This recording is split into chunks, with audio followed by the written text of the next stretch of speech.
तर अमोल मिटकरींनी आपली उंची पाहावी असं जगदीश मुळीक यांनी टीका केलेली आहे। फडणवीसांवर बोलणं दादा आणि तटकरेंनाही मान्य नाही असं देखील जगदीश मुळीक यांनी म्हटलेलं आहे।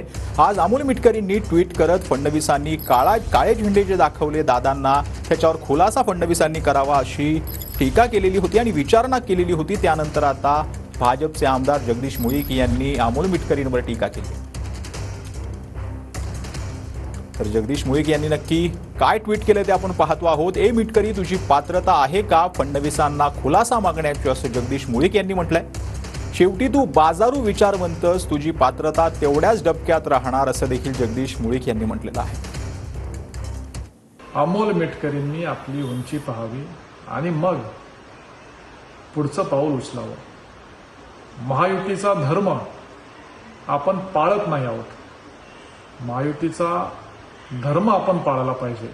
उपमुख्यमंत्री अजितदादा पवार आणि अध्यक्ष सुनीलजी तटकरे यांना देखील ते मान्य नसणार आहे। म्हणून अमोल मिटकरींनी अशा पद्धतीचे वक्तव्य करू नये।